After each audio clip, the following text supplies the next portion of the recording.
নমস্কার। এই মুহূর্তে আর একটা ভিডিও নিয়ে হাজির। ডুরান্ড কাপের সূচি ঘোষণা হয়ে গেল আর 25শে জুলাই ডুরান্ড কাপের ম্যাচ শুরু হচ্ছে বা ডুরান্ড কাপ টুর্নামেন্ট শুরু হচ্ছে ডার্বি দিয়ে। ইস্ট বেঙ্গল মোহনবাগান এই ম্যাচ দিয়ে কিন্তু ডুরান্ড কাপ শুরু হচ্ছে। আপনারা ইতিমধ্যে জেনে গিয়েছেন যে ইস্ট বেঙ্গল এবং মোহনবাগান একই গ্রুপ অর্থাৎ এ গ্রুপে রয়েছে এবং এ গ্রুপের প্রথম ম্যাচ সেটাই হচ্ছে ডার্বি। একটা টুর্নামেন্ট শুরু হচ্ছে ডার্বি দিয়ে। আমরা জানি যে বিশ্বকাপ শেষ হয়ে যাবে, বিশ্বকাপের শেষের পরে তারপরে এই ডুরান্ড কাপ শুরু হচ্ছে। ফুটবল ভক্তদের জন্য একের পর এক বনঞ্জা, বিশেষ করে ভারতীয় ফুটবল ভিউয়ার্সদের জন্য। এবং এখানেই বোধহয় কোথাও গিয়ে যখন মনে হবে যে ফুটবল বিশ্বকাপ দেখার পরে একটু হয়তো মন মরা বা কয়েকদিন একটু ফুটবল না থাকা, সেই জায়গায় আবারও ফুটবল হাইপটাকে বজায় রাখার জন্যই বোধহয় ডুরান্ড কর্তৃপক্ষ তারা ডার্বি দিয়ে একটা টুর্নামেন্ট শুরু করতে চেয়েছে। তবে আমার মনে হয় না যে এটা খুব একটা ফলপ্রসূ হবে। যাই হোক, একটা টুর্নামেন্ট যেখানে ডার্বি দিয়ে শুরু হচ্ছে, অনেকেরই বক্তব্য যে এই টুর্নামেন্টের শেষের দিকে অর্থাৎ লিগের যে ম্যাচগুলো রয়েছে সেই লিগের ম্যাচগুলোর শেষের দিকে ডার্বি হতে পারতো। সেটা হলে আমার মনে হয় ভালো হতো, বাট কিছু করার নেই। ডুরান্ড কর্তৃপক্ষ তারা চেয়েছে যে ডুরান্ড কাপ শুরুই হবে এবারে একটু অন্যরকম ভাবে তারা ভাবতে চেয়েছে, ডার্বি দিয়ে শুরু করতে চেয়েছে। 25শে জুলাই এই ডার্বি ম্যাচ হবে যুব ভারতী ক্রীড়াঙ্গনে। আপনারা ইতিমধ্যেই জানেন কলকাতার ম্যাচগুলো কলকাতাতেই হবে।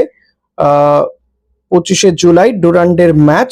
25শে জুলাই ইস্ট বেঙ্গল বনাম মোহনবাগান, বিকেল 5টায় এই ম্যাচ। শনিবার দিন অবশ্য শুরু হচ্ছে, অর্থাৎ উইকেন্ডে ম্যাচ।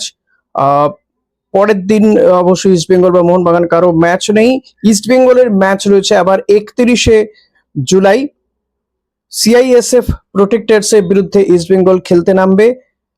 ইস্ট বেঙ্গলের তার পরে ম্যাচ হচ্ছে 7ই অগস্ট সাউথ ইউনাইটেডের বিরুদ্ধে। মোহনবাগান খেলবে 25শে জুলাই, তারপরের ম্যাচটা তাদের 4ঠা অগস্ট মোহনবাগানের ম্যাচ সাউথ ইউনাইটেডের বিরুদ্ধে। এবং মোহনবাগানের শেষ ম্যাচ হচ্ছে সিআইএসএফ এর বিরুদ্ধে 10ই অগস্ট মোহনবাগান খেলতে নামবে সিআইএসএফ এর বিরুদ্ধে। গ্রুপ বি তে রয়েছে মোহামেডান স্পোর্টিং ক্লাব। মোহামেডানের ডুরান্ড যাত্রা শুরু হচ্ছে 27শে জুলাই। বাগপাত এফসির বিরুদ্ধে তারা খেলবে। কলকাতাতেই খেলা, কিশোর ভারতী স্টেডিয়ামে এই ম্যাচ হবে মোহামেডানের। তারপরে মোহামেডান খেলবে 2রা অগস্ট সমলেশ্বরী স্পোর্টিং এর বিরুদ্ধে। এটা যুব ভারতী ক্রীড়াঙ্গনে খেলা। আচ্ছা, দেন মোহামেডান স্পোর্টিং এ খেলা হচ্ছে 12ই অগস্ট ইন্ডিয়ান আর্মির বিরুদ্ধে মোহামেডানের খেলা। এটাও কিশোর ভারতী স্টেডিয়ামে মোহামেডান খেলবে।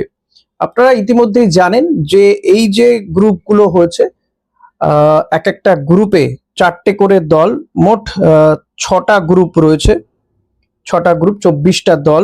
এই 6টা গ্রুপ থেকে গ্রুপ চ্যাম্পিয়ন 6জন, আর পাশাপাশি 2জন বেস্ট রানার আপকে নিয়ে 8টা টিমের নকআউট পর্যায়ে চলে যাবে।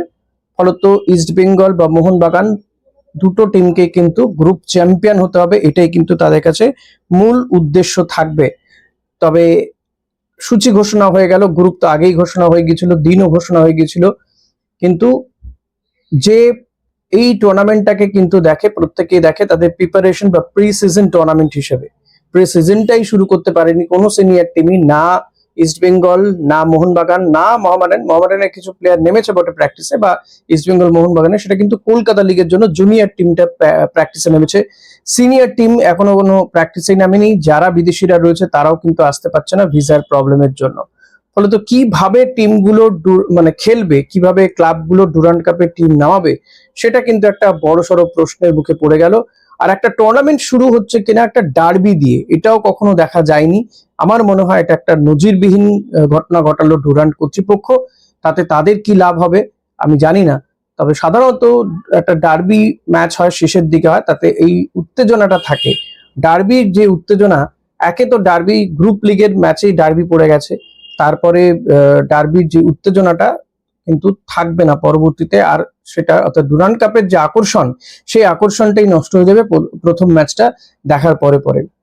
তো লেটস সি ডুরান্ড কাপের বা ডুরান্ড কর্তৃপক্ষের এই সিদ্ধান্ত কতটা কার্যকরী হয়। তারা বোধহয় অন্যরকম কিছু ভাবনা চিন্তা করেছে, সেই জায়গা থেকে তারা এবার এইভাবে ভাবছে।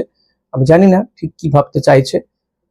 দেখা যাক কি হয় সব মিলিয়ে। তবে আপনাদের যদি এই ফিক্সচার আপনাদের দিলাম আমি, অসুবিধা যদি হয় কমিউনিটি সেকশনে ওই ফিক্সচারটা আমি দিয়ে দেবো, কার কবে ম্যাচ আপনারা সেখান থেকে দেখতে পারবেন। ভিডিওটা ভালো লাগলে like comment share subscribe please. Thank you.